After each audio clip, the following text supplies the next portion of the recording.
the sequencing of moves is so critical. You look at anybody that's winning in life. You know, for me, a long time ago, I created a 20-20-20 plan, and here's what I meant by it. The first 20 years as you're growing up, just make sure you don't make a big mistake. I mean, when I say big mistake, just don't get a felony, don't get arrested, don't do anything that's going to hurt you for 10, 20 years. The next 20 years is find an industry that you can give 20 years to and go make real money. I'm not talking money like 50 grand, 100 grand. I'm talking make real money. Have some money in the bank. Have a few $1 million in the bank. If you can get to the 10 number, even better.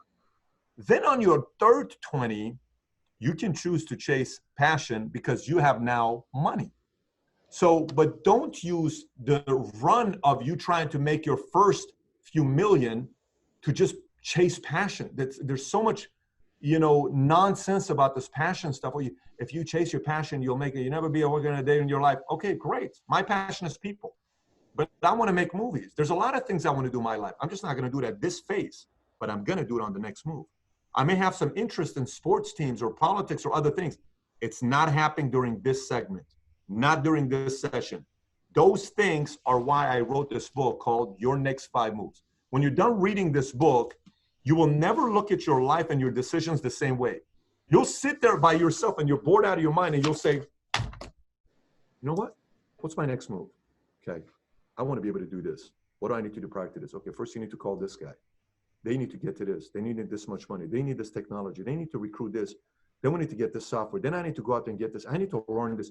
I'm going to buy every single book on Amazon on these 3 topics. How many books are there?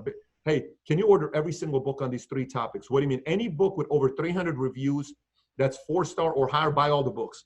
Okay, great. And then I'm like, that's the game. You know, that's the game. So yeah, this challenges the person to think in a completely different way, where you don't just say, let me just read a book because somebody recommended me. People send me hundreds of books. I don't read any one of them. The reason why I don't read any one of them because I'm in charge of what I want to study next, not the world. What do I want to study next? I choose topics, then I devour those topics. Not the world says, hey, you know, go read this book. No. This will make you say no more often because you know exactly what you want to do, not what the world wants you to do. Challenges, people are too often living somebody else's life. Listen, you got to go live your life. I got 3 kids. I love these guys. But if you think for a moment, I expect them to sell insurance, you're out of your mind. All I look for these guys is I sit down and I talk to them. My oldest is very weird. He's read over 100 books. He just finished his first business book, by the way, at 8 years old. And he read it like this. And he comes in every day. He finished the documentary, The Last Dance. Right now he's watching the documentary, Men Who Built America, right? When you watch this guy, Brad, if you say the smallest thing about his character, he's offended, he holds a grudge. He won't forget it. He'll remind you. He'll be like, hey, you said this to me. I'm not okay with that. He's very sensitive, but he has boundaries you cannot cross. Older people are intimidated by this 8-year-old kid.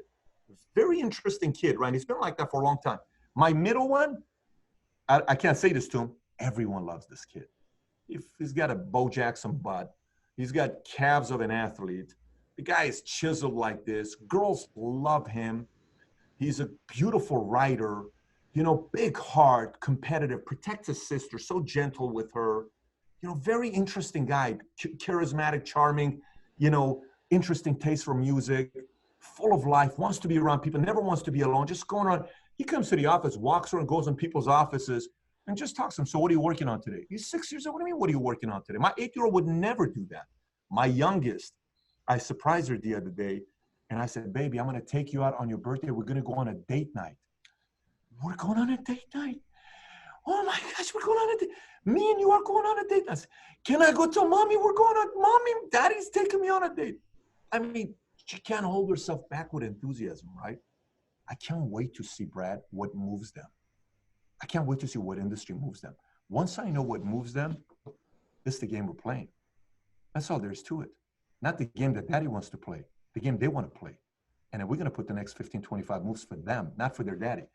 That's how I lead people. That's how I build people. And that's how I identify my next moves on the next vision or goal I'm chasing. So I would say this book. Yes, I'm going to say Your Next 5 Moves.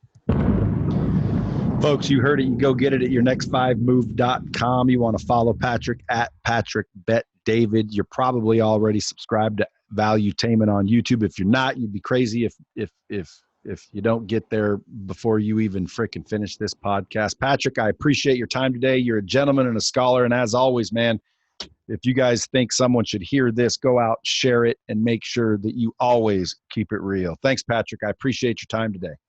Thanks, buddy. Appreciate you.